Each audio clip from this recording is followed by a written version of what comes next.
తాకట్టులో ఉన్న బంగారాన్ని విడిపించి ఆ రోజు ఆన్లైన్ రేటుకే మేము కొంటాం. Sharma gold company. ఇంకొక ప్రశ్న ఏమిటి అంటే, ఈ ప్రశ్న సుమారుగా 35-40 సంవత్సరాలుగా అంటే సాఫ్ట్వేర్ కంపెనీలు ఇలాంటివన్నీ పెరిగిన తర్వాత పిల్లల్లో కూడా ఈ ప్రశ్నకి మూలం వస్తుంది. ఏమిటది? విహ్వలత, డెస్పరేట్ మూడ్.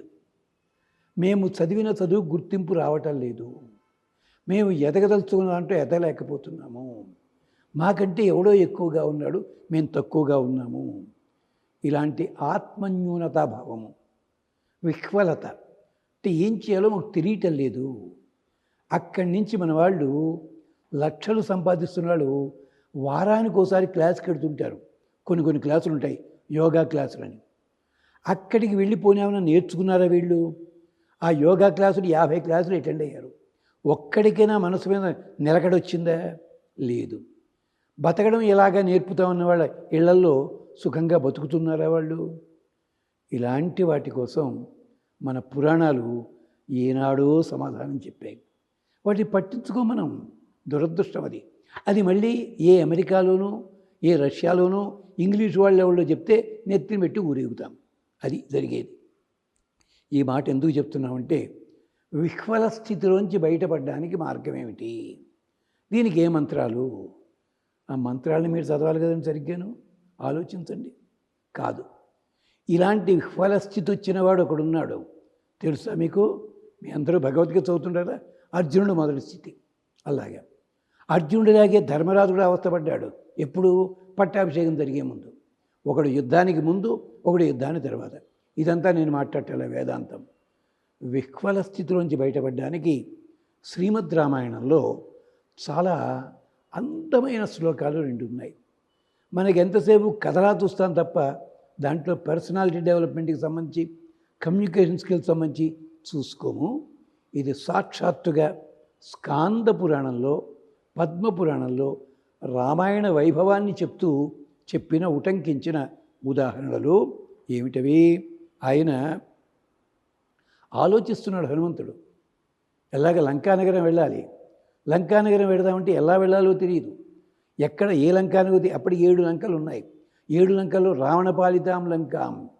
అందుకని మొట్టమొదటి ఏమన్నాడు తెలుసిన? ఆ విహ్వల స్థితిలోంచి బయటపడడానికి మార్గం చూస్తున్నాం. ఏమిటది? నేను యథా రాఘవ నిర్ముక్తశర గచ్చేత్ తత్వద్గమిష్యామి లంకాం రావణపాలితాం. యథా రాఘవ నిర్ముక్తశర గచ్చేత్ శ్వసన విక్రమ తత్వద్గమిష్యామి లంకాం రావణపాలితాం. మొదటగా మీరు విఫల స్థితిలో ఉన్నవాళ్ళు చేయాల్సిన పని ఏమిటంటే, స్థిర నిశ్చయం చేసుకోండి. నేను ఈ పని చెయ్యాలి, ఇవాళ నేను ఈ కార్యక్రమం చేయాలి అని చెప్పి. ఎలా చేయాలి? యథా రాఘవ నిర్ముక్తశర, రాముడు వదిలిపెట్టిన బాణం ఎలాగైతే వెడుతుందో, శ్వసన విక్రమ వాయువేగంతో వెడుతుందో, తత్వత్ గమిష్యామి లంకాం రావణపాలితాం. ఆ పద్ధతి లోపల నేను లంకానగరం చేరతాను. ఇది కేవలం అర్థం మాత్రమే, కానీ దీంట్లో రహస్యం వాళ్ళు చెప్పరు. రాముడి బాణం అనేసరికి ఏమిటి? నేను నా లక్ష్యం చేరుతానని అర్థం. కానీ అక్కడ అది కాదు. లక్ష్యం చేరు, కానీ రాముడు వదిలిపెట్టిన బాణము రాముడి మనస్సులో ఏదుందో అది చేసి వచ్చేది. దానికి ఉదాహరణలు ఉన్నాయి. ఎలాగా? వాలిని కొట్టాడు, ఒక్క బాణంతో చంపేయచ్చు కదా, చంపలేదు, ప్రాణంతో మిగిల్చాడు. ఎందుకని? వాలి మాట్లాడడం ఎంత ఉంటుందో మాటలన్నీ వినాలి గనక అల్లా కొట్టాడు బాణాన్ని. అలాగే మారీచుడిని కొట్టాడు, చంపచ్చు కదా, కాదు, సముద్రం అవతలకి విసిరేశాడు. సుబాహుణ్ణి చంపాడు, మిగిలిన సైన్యాన్ని చెదరగొట్టాడు. ఇవన్నీ పక్కనట్టే పెట్టండి. ఇంకొక చోట బాణప్రయోగం చేశాడు. ఏమిటో తెలుసా? అది 7 తాళ వృక్షాలున్నాయి, ఆ చెట్లు కొట్టమన్నాడు సుగ్రీవుడు. కొట్టడమే కాదు, ఆ 7 చెట్లని ఛేదించి దూరంగా ఉన్న కొండని భేదించి భూమిని చీల్చుకుని వెనక్కొచ్చి అమలబుదిలోకి వచ్చింది. అంటే రాముడి మనస్సు అలా ఉందన్నమాట.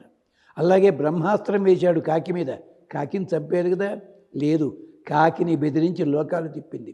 ఈ శ్లోకం వెనకాల ఇంత అర్థం అండి. అంటే మీ లోకస్ ఏదైనా కానీ ఫోకస్ ఒకటే ఉండాలి. అందుకని యథా రాఘవ నిర్ముక్త శర గచ్చేత్ శ్వసన విక్రమ తత్వద్గమిష్యామి లంకాం రావణ పాలితాం. ఇది ఒక శ్లోకం.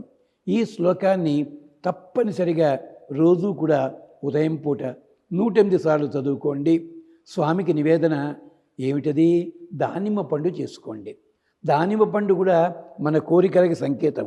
ఎంచేతంటే గింజలు రాగానే తీసేస్తే ఒక పొర ఉంటుంది. పొర తీసేస్తే మళ్ళీ గింజలు వస్తాయి. మళ్ళీ తీయగానే మళ్ళీ పొర వస్తుంది. అంటే మన కోరికలన్నీ నిరంతరం జరుగుతూనే ఉంటాయి. అందుకనే హనుమంతుడికి వినాయకుడికి ఈ దానిమ్మ పండు అంటే చాలా ఇష్టం. బీజాపూరం అని చెప్పి అలాగా. అయితే నాకు దీనితో పాటు ఎవళ్ళు కావాలి? నన్ను రక్షించేవాళ్ళు కావాలి. అందుకని చెప్పి హనుమంతుడు వెంటనే ఇంకో శ్లోకం చదివాడు. ఏమిటది? నమోస్తు రామాయ సలక్ష్మణాయ దేవ్యై చ తస్యై జనకాత్మజాయ నమోస్తు రుద్ర ఇంద్ర యమ అనిలేభ్య నమోస్తు చంద్ర అర్క మరుద్గణేభ్య. ఏమిటి దీని అంతరార్థం? కథాపరంగా వేరే ఉంది. అంతరార్థం ఏమిటి? నమోస్తు రామాయ, నేను చేస్తున్న పనికి నా లోపల ఆనందం కలుగుతుంది. ఈ ఆనందానికి మూలం రాముడు, రామ ఆనందం అన్నమాట. నమోస్తు రామాయ సలక్ష్మణాయ, చేస్తున్న పని లక్ష్మణ ఇది చెయ్యగలిగినది అని గుర్తు చెప్పేది. నమోస్తు రామాయ సలక్ష్మణాయ, ఇది చాలా తేలిగ్గా చేస్తాను. దేవి సుకరముగా చేయుట, ఇది అర్థం అక్కడ. అంటే పర్సనల్ డెవలప్మెంట్ ఎంత బాగా ఉందో చూడండి. నమోస్తు రామాయ సలక్ష్మణాయ దేవ్యై చ తస్యై జనకాత్మజాయ నమోస్తు రుద్ర ఇంద్ర యమ అనిల. నమోస్తు రుద్రాయ నమోస్తు ఇంద్ర నమోస్తు రామాయ సలక్ష్మణాయ దేవ్యై చ తస్యై జనకాత్మజాయ నమోస్తు రుద్ర ఇంద్ర అనిల. వీళ్ళందరికీ కూడా అంటే ఒక్కొక్కళ్ళు మన లోపల ఉండే ఒక్కొక్క లక్షణాన్ని ప్రేరేపణ చేస్తారు. రుద్రేంద్ర అనిలేభ్య వీళ్ళందరూ కూడా. దీనివల్ల ఈ 2 శ్లోకాలు కూడా 108 సార్లు చదవాలి. మాకు టైం లేదండి, 54 సార్లు చదవండి. 54 అది 54 ఇది లేదంటారా? 27 సార్లైనా చదవండి అయ్యా. ఇంచేత మీరు ఎక్కడెక్కడికో తిరగడానికి 24 గంటల్లో గంటలు గంటలు వృధా చేస్తారే. శ్లోకం చదవడానికి రోజు లోపల 10 నిమిషాలు మీకు ఓపిక ఉండదా? విహ్వల స్థితిలోంచి బయటపడతారు మీరు ఖచ్చితంగాను. ఇంకా కావాలంటే సుందరకాండలో సీతమ్మ కనిపించకపోతే హనుమంతుడు దుఃఖపడతాడు ఒక సర్గలో. ఇదది 14-15 సర్గల్లో. అదేనా పారాయణ చేయండి. అసలు ఇదే తల్లి అదేం చేస్తారండి? అలాంటి డెస్పరేట్ మూడ్లోంచి బయటకు వస్తారు. ఇంకా ఒక్క శ్లోకం చాలా తేలిగది చెప్తాను. అదేమిటి? వెంకటేశ్వర స్వామి మీద సమస్త జననీం వందే చైతన్యస్తన్యదాయినీం శ్రేయసీం శ్రీనివాసస్య కరుణామివ రూపిణీం.